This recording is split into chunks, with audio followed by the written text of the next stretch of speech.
We're back with another Fermat Friday, and I have a guest today that I think I've learned 95% of what I know about Fermat and experimentation from.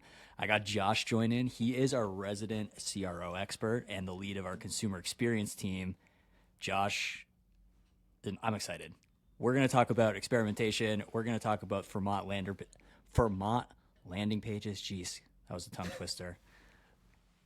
I want to start off by saying Josh has an internal podcast for us here on the team, and it is just so jam-packed with value. So if we get 10% of what he gives me in CRO snippets, we're in business. Awesome. Yeah, thank you for having me on the Fermat Fridays podcast. Thank God it's Friday. If we're recording Fermat Fridays, it must be a Friday. So happy to be on here and excited to talk about a few things. Very, very meta of us recording on a Friday for Fermat Fridays to release on a Friday. All right. I wanted to start with generally when people see Fermat out in the wild, I think like one of the first things that people notice or one of the things that grabs attention is our video landers. I think that's like one of our most hype features and what kind of like brings the people in, if you will. So I was hoping to get some insight from you on like building those video shops. Who are they good? Like, first of all, what are they? Who are they good for? And then like from there, I want to get into some of the nitty gritty. Like, what do you see work really well with those? So let's start with what are they? Who are they good for? What industry, what brands are seeing a ton of value out of those video landers? Absolutely.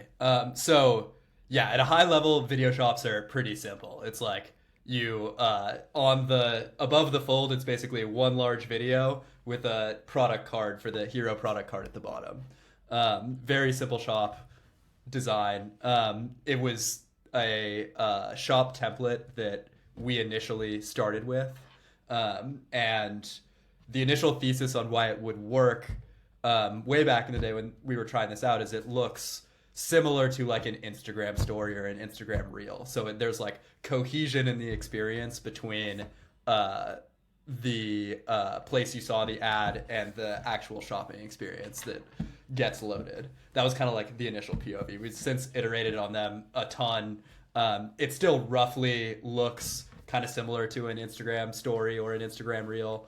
But yeah, the general idea is there's a big video and there's a hero product card underneath, and that's like, it's pretty bare bones. It's simple, but it is very effective.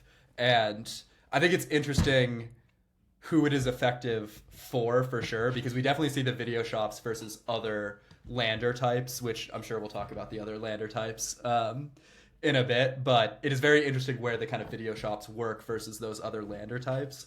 And where the video shops perform the strongest, I don't think it's necessarily brand segment related. I think we've seen video shops perform like across the various segments of brands we work with, but I think it is very heavily dependent on the quality of video creative that is actually being used in the shop.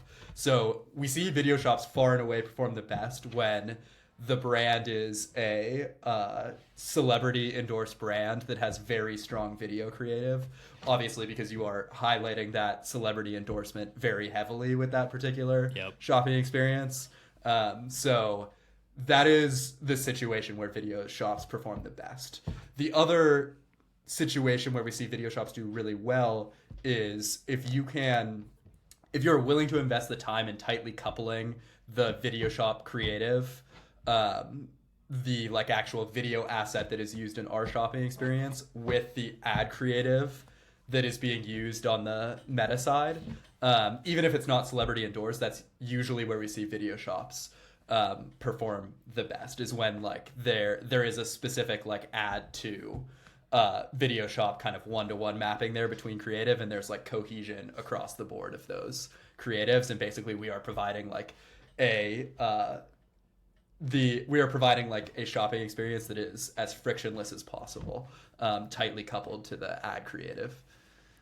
I love it. Yeah, I think like we've obviously seen a ton of great examples with celebrity endorsements, but I think you're right with tying the ad creative very tightly to the landing experience via the video. Like, I think one of my favorite examples I've seen so far is like a get ready with me style video. So like the ad is like, hey, it's UGC, it's someone putting on, in this case, makeup, and then they hit the lander and the first product they see is like the first product that was inside of the video, like on the ad itself, just highlighting it right there.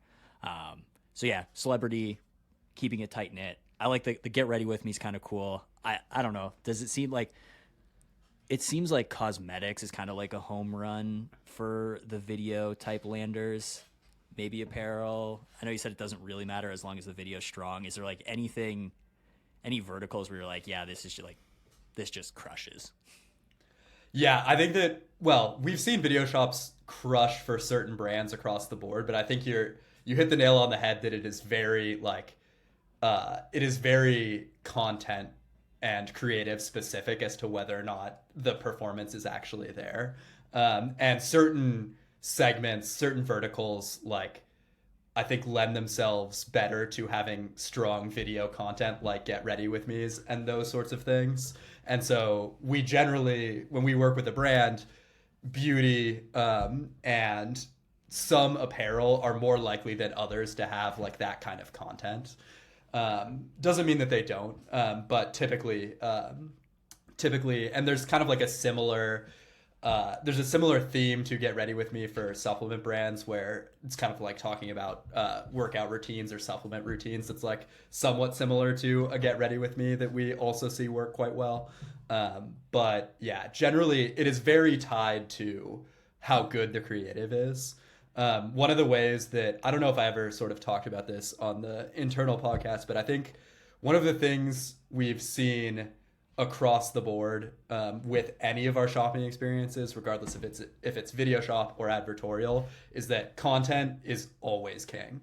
And the way that I sort of like to think about it is there's as far as CRO goes, there's a hierarchy of like stuff that matters in terms of its effect on performance. And like the way I would stack rank it is content always number one in terms of how well something is going to perform. Next would be layout, which is kind of like the UI UX of the shopping experience. Also very important, but if the content isn't there, it doesn't matter how frictionless your shopping experience is. If the content isn't hitting, it's not going to matter. And then last is, and again, very important. This is sort of like stack ranking things that are very important, but like all of them got are to my important, head. This but we're is now all of them most are important. Yeah, exactly. All of them are important and like drive to great performance. But like this is kind of like the level of importance. The last one would be what I would call like tactics, which is stuff like social proof related things like timers, that sort of stuff. And so, yeah, if you have a shop and the creative or the content that is present in the shop, and content also includes things like merchandising and like other things like that. If the content isn't resonating with the with your audience, with the advertising audience, it doesn't matter how good the shopping experience is from a friction UI UX point of view. Fundamentally, you're not going to turn bad content, bad product into an amazingly performant shop. But you can take a great product and great creative and take it from a store that performs okay from a performance point of view to something that performs amazingly. Yep. I love that. I love the content layout tactics piece of this. So actually, but like I want to ask you about the tactics inside of a video shop, because like I've seen some cool stuff. But before we go into the tactics there, like when we're talking about the layout side of this, we just talked a lot about video landing experiences. For those who are tuning into the podcast for the first time, what we're essentially doing here at Fermat is allowing you to experiment from like the click to the conversion. So from that land experience to PDP to cart all the way to the checkout. What we're talking about right now is like in that landing experience, we just talk video. What are some of the other template types that we love to work with that are really doing well for our brands? Absolutely. The other big one is what we call advertorials, and advertorial is or like long form content pieces. This is like a broad bucket of shopping experience. There's using Fermat, I mean, you can build an advertorial for one brand that looks entirely different than an advertorial for a different brand. But fundamentally, what we're talking about is like longer form content. So when you load up the page or load up the shopping experience, the thing that is on the lander is usually more text. And CTAs and points where we funnel you into a shopping experience, but fundamentally we're leading with sort of text-based content versus a video shop, which is leading with video-based content. And there are certain cases where we see advertorials potentially scale better over video shops. And this is like a tricky, again, these are all very situationally dependent. And one of the advantages of Fermat is we will work with you on your situation to figure out what the winning combination is. So I don't want to talk in general broad strokes, but some thematic differences we've noticed between advertorials and video shops is that advertorials generally are easier to scale than video shops, but a video shop, one video shop is likely to perform better than one advertorial. It just might be harder to scale because a video shop works best when you tightly couple that ad creative with the creative in the shopping experience. That's harder to scale across your account. Right. What we see with advertorials, particularly for supplement brands, is we can fit an advertorial into like a thematic content category. So like advertorials, you might have a 5 reasons why your supplement is good for gut health, 5 reasons why your supplement is good for immunity, 10 reasons why your supplement is good for preventing hair loss. There's certain like rough content themes that we can fit an advertorial into, and you can have one advertorial that applies to that content theme, and you can use that advertorial and that content theme anywhere you have that for any of your sort of ad creatives across your account. Versus we really see video shops work well when the ad creative, and specifically the ad creative, is the same as the shop creative. We've had more success scaling the advertorials, as I mentioned, because like it more broadly applies to content themes than a video shop. I love that. The video shop is basically like a one-to-one replication of what is in market in the ad, where the advertorial, again, like let's use a 5 reasons why type post, is like the 5 reasons why this is good for gut health. Like I can see a world where you also go 5 reasons why, and like at a higher level, like 5 reasons why you need collagen, or like whatever the main feature of the supplement is. And you can kind of have like a bunch of different hooks and a bunch of different angles like at the ad level that are pointing to the same type of experience, and kind of like play and experiment in there just to give yourself a little bit more surface area and a little more like feed in points from the market. Yeah, absolutely. So one thing I've been seeing a lot more of kind of in the intercommunications of Fermat is like this concept of a hybrid shop. So I feel like we've been seeing a lot of brands kind of actually combine these two concepts into one, where we're getting like video is what I see when I first land, but then it kind of like splices from there into more of like an advertorial type experience. How have those been going? I know you've been working on a few of those.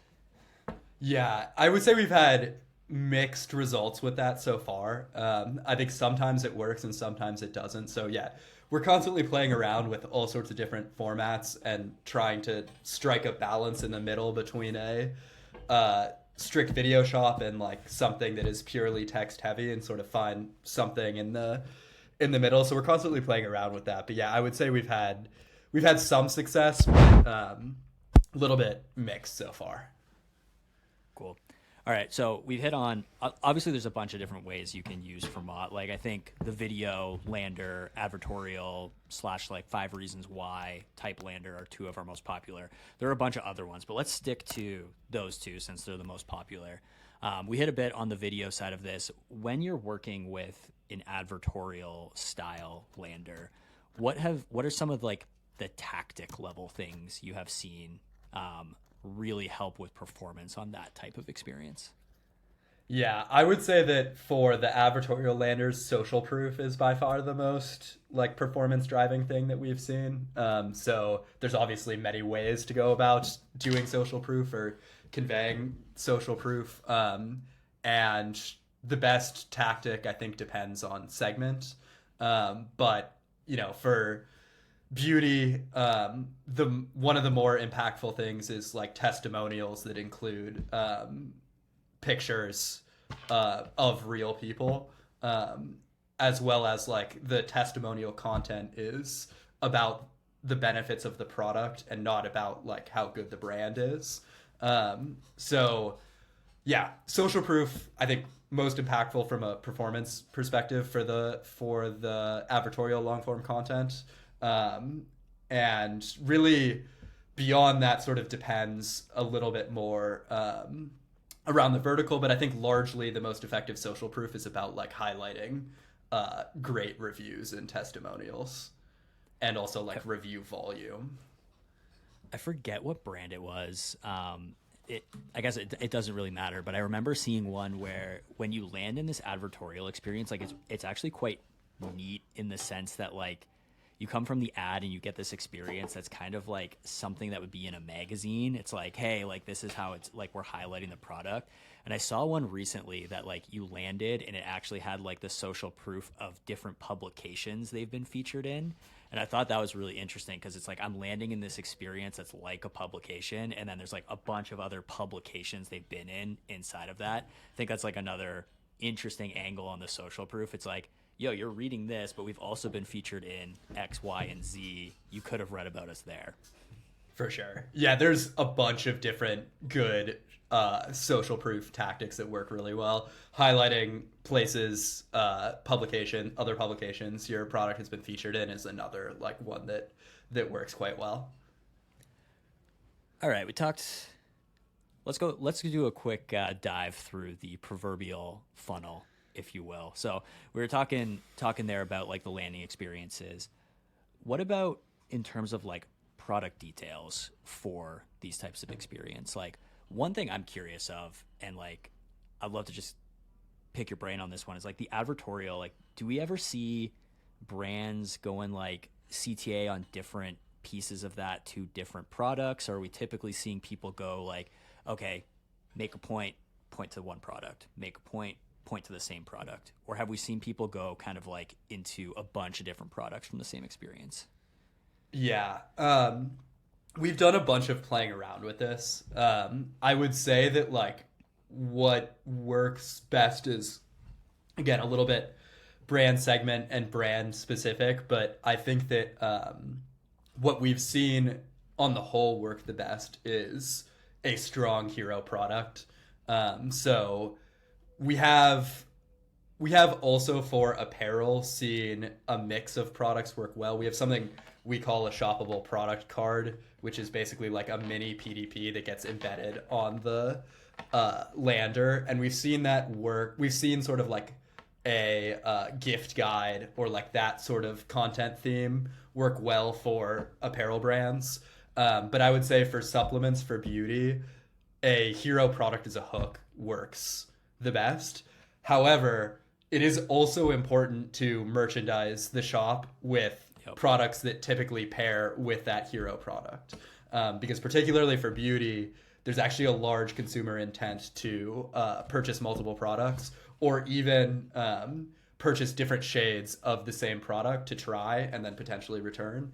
So I would say that hero product as a hook works the best, but it's also really important to make sure that the rest of the shop is properly merchandised and use that hero product as the hook, and then funnel people into potentially purchasing other products. You just hit on something there that I think is like a really important piece of Fermat when you were like, okay, we're pushing this shade through here, and then like having all the other things just like auto match up to that shade. Obviously, like we have the modules where you can select the variant you want, but just like reducing the amount of steps that are there. If you are looking at this shade in this product, let's put other products of the same shade in front of you and make it like super easy to build up your cart. Absolutely. The upsell intent for beauty is very high for sure. Oh yeah. I think like again, one of my favorite shops I've seen, it's a get ready with me video. And it features a couple different products, and like the hero card, the one that I see right when I land, is the first product that I get in the video. And then when I go and it's like scroll, the merchandising is actually other products that were inside of that video, but not necessarily the one that was being highlighted. So it was like kind of this like complete the look.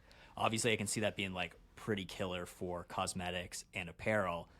But the one place I was like blown, like when I first started, it took me a while to understand Fermat, and then I saw this and I was like, oh my God, this is it. And then I go and I add it to my cart, and inside this like contained Fermat experience, it's, hey, here's the other product that was in that video, add it to your cart and get free shipping. And I was like, this is it. This entire experience is just built around this product, this ad, and getting me to one more thing than I had before.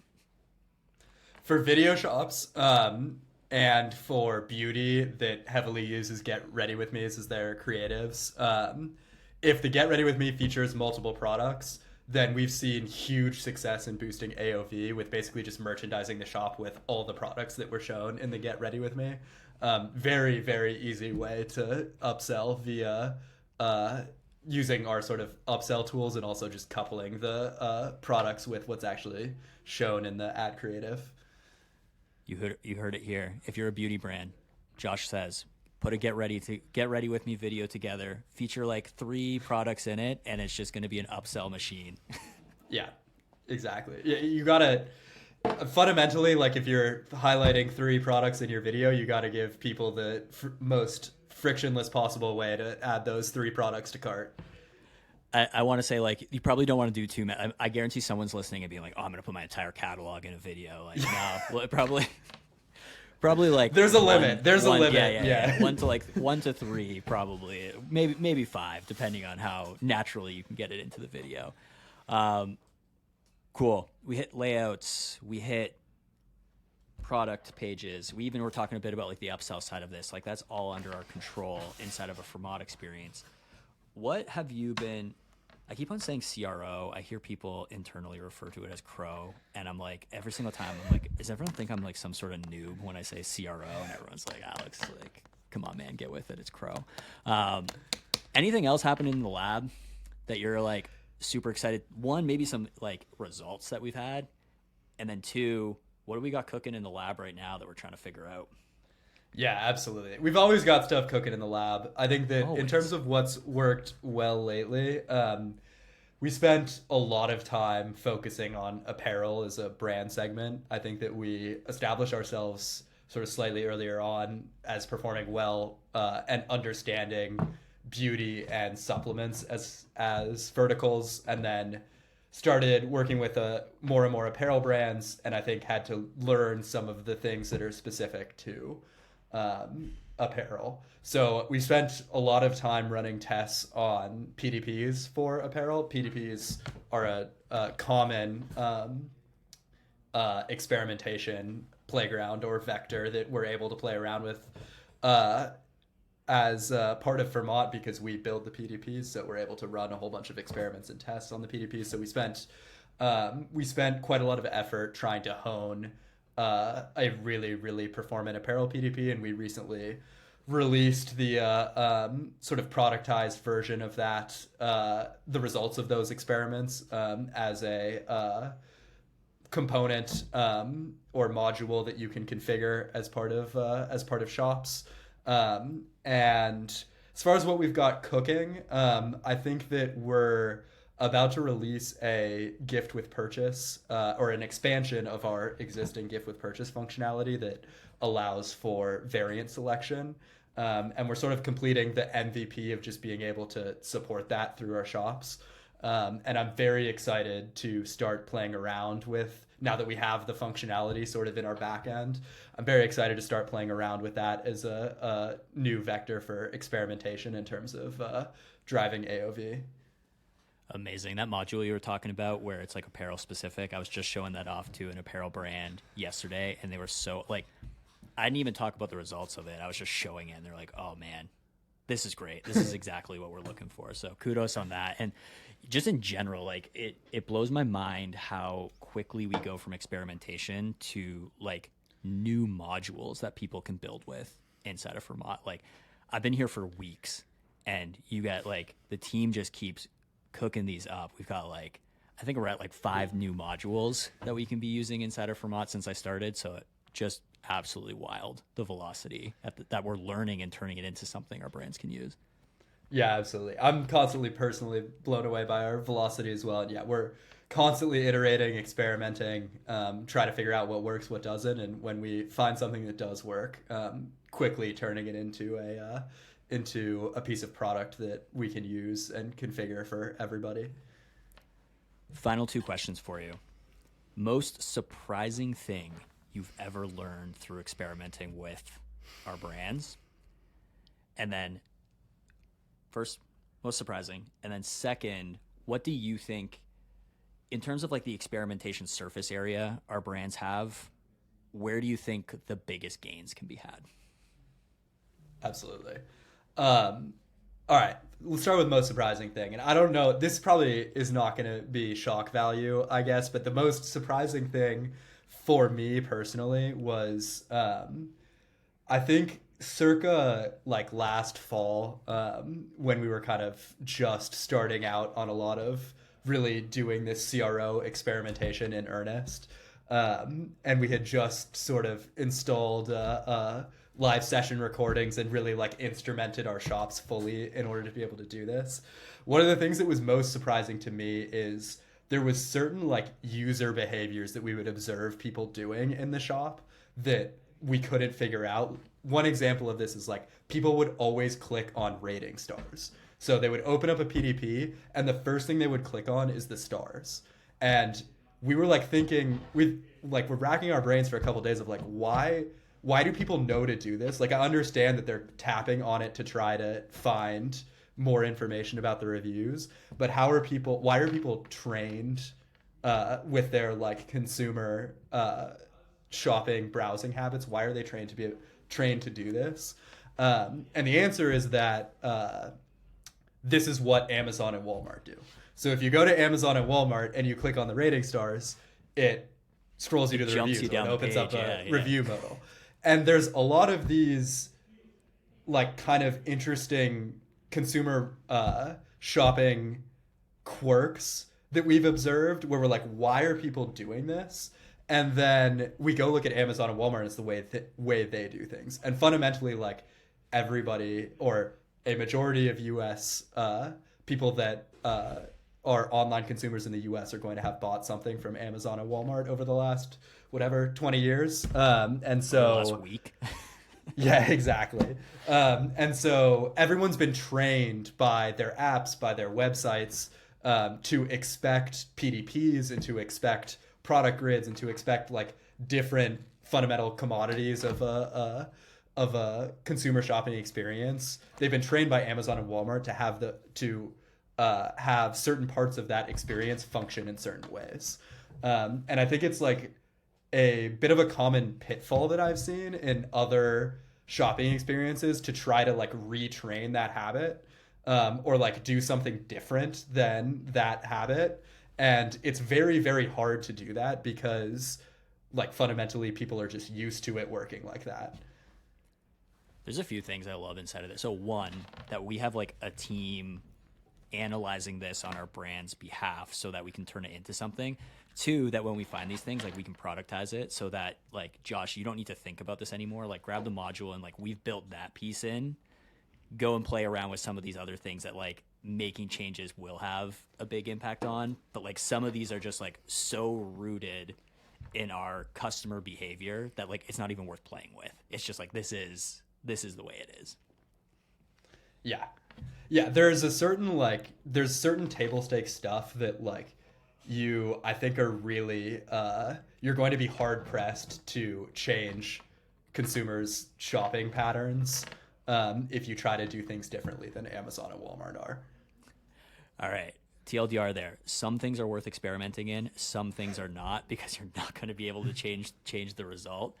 Where in this experimentation, like across kind of like that click to conversion, like where do you see kind of like the biggest gains to be had? And I'm going to say gains to be had so that you can take this in whatever kind of direction you want. Sure. It's a very interesting question. I think that I think the sorts of things that drive higher performance are maybe a little different across the funnel. So if you think of the top of funnel as